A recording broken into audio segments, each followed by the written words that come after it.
Well, hello everyone. Welcome to 5 and 10. This is a new movie news show from me and Talia, where we basically talk about some of the big topics that's happening in Hollywood. We give you four topics, and then we give a movie review at the end, and we do it all in 10 minutes. So that's basically what this show is. Most of you might know us from our vlogs, our Instagrams. You may even know us as the writer directors of Teachers Lounge and producers of Just Playing with Jason. So again, my name is Kareem, and this is my main man, Talia. So Talia, introduce yourself. I think you already did. I did. I'm sorry. We'll get right into the first topic. We're going to talk about the Pixels trailer, which just was released a couple of days ago. Pixel is a Sony movie, and they just released the first big, I guess, trailer, because they had a teaser and then I have a trailer where they released it about 4 months in advance. And this is the description of Pixels before we get into it. It's basically about a former arcade gamer champion played by Adam Sandler who is tasked in a slapstick Latin trailer with saving Earth from an invasion of an alien portrayed giants who could basically portray themselves as video games. So we saw the trailer. You saw the trailer. What did you think about this trailer? I thought the trailer. The trailer didn't reel me in as a viewer. I think it's a cool concept. 80s video game characters or images coming up to life to kind of just try to destroy mankind because aliens are behind it, kind of thing. That's a unique idea. But would I run out to the theater to see this? Probably not. Probably not. And then my favorite part was when you see the heroes all banding together to take down Pac-Man. I just thought that was the saddest. In the cars. Yeah, the little Mini Coopers. And the little Mini Coopers. The Italian job made the Mini Coopers look cool. This movie, I don't know. I think they brought down the value of the Mini Cooper. What'd you think? So I was telling you this before we started rolling that when I moved to LA about 2.5 years ago. I was running late to class. I was in film school, and my cab driver just kept talking to me. So I told him what I did, and I was going to film school, and he told me that his friend wrote this cool script about these video games that come to life, and Adam Sandler stole his script. So of course I'm thinking this guy's crazy. Nobody believes you. So 2.5 years later, I can see this trailer and I'm like, oh shit, this guy may have been onto something. I don't know if this is true. Adam Sandler, we're not calling you a thief. But I was with you with everything. I didn't think that this trailer just didn't pull me in at all. The worst part is when they bring in the professor who was what's his name? Pac-Man's father. Oh yeah. It's just the worst. So yeah, the trailer threw me off. I'm not in a rush to go see this. So on to topic 2. It's some big news about the Tyson biopic.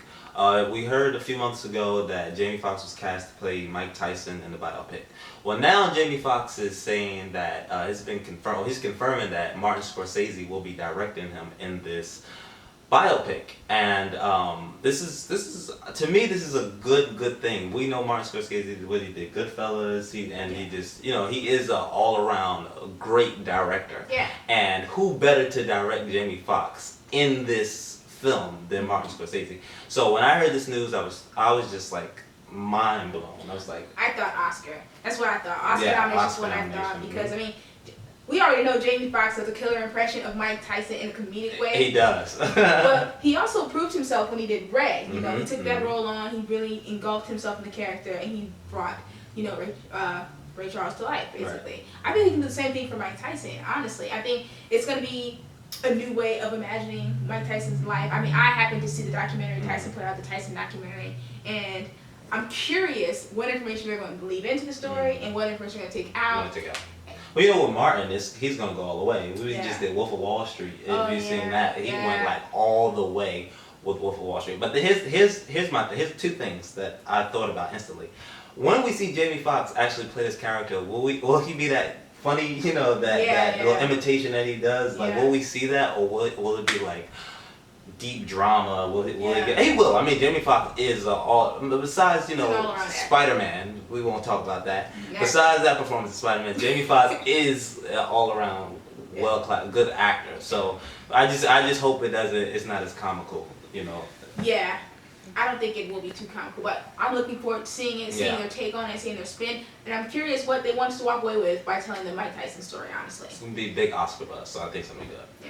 Eddie Murphy, we know, has just been in the talks, been announced in the talks to be in the new Richard Pryor biopic. Yeah. We know that Mike Epps was cast as Richard Pryor. Yes. That was a whole big thing. They were going back and forth of who's going to play Richard Pryor.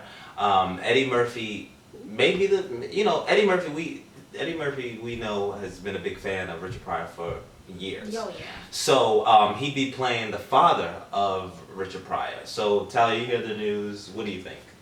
I think in terms of Eddie Murphy being like a historical comedian, he basically ruled the 80s. I think it's great. I think it's great as far as just kind of like the legacy. It kind of comes back around, you know. Mm-hmm. Eddie Murphy played Richard Pryor's father. Richard Pryor influenced Eddie Murphy's career. But then I kind of thought, Eddie Murphy hasn't really been doing that, you know, anything really great in the films lately. You know what I mean? But when he's in a film like this, he brings it. You know, especially when he's directed well, like Dreamgirls. You know what I mean? Got him some Golden Globe nominations. You know what I mean? So when he's in a role like this, I think that he can. He's gonna like really bring something to the table. He's gonna be motivated to like really pull something out of his character. Yeah. Well, I look forward to seeing that performance then because you know his last couple films have left much to be desired. Yeah, I agree. Yeah. And Lee Daniels is directing it, so we know Lee Daniels is. He's gonna have us up in there crying. He puts out some good stuff. You know what I mean? Whether we may not like certain material, whatever. We know he's a great director, so I think that he can bring out a great performance and Eddie Murphy. But what I'm curious to see is the kind of performance he pulls out of Mike Epps. Yes. I've never seen Mike Epps in a serious role at all. But he had to fight for the role. He had to fight for the role, and he beat a lot of people for this role. So I don't know how that casting went or how that audition went, but he did it. So I do think it's going to be bringing a lot of Oscar buzz. Yeah, it's going to be good for the both of them. Okay, so on to topic 4, which is a big thing, something funny that happened. Yeah. So Jason Momoa, we all know, has been cast as Aquaman. I think that's an amazing choice, and I know all the ladies love that as the choice for Aquaman. So he's at Comic-Con, Indiana Comic-Con, and a fan comes up to him and asks him to sign his poster, and she tells him, write something that says why all the DC haters should come over to the DC universe. And he writes on her poster, "Fuck Marvel." In a plain way, he wrote "fuck Marvel." Of course, we know there's no real beef there. Yeah. So I thought that was funny. I'm a bigger DC fan than I am Marvel, but I like it. I like anything that Marvel has put out so far. So I just thought this was funny, and I know a lot of people have been giving him like this harsh treatment, like, oh, you're disrespectful, you should apologize. I don't think you should apologize at all, Jason Momoa.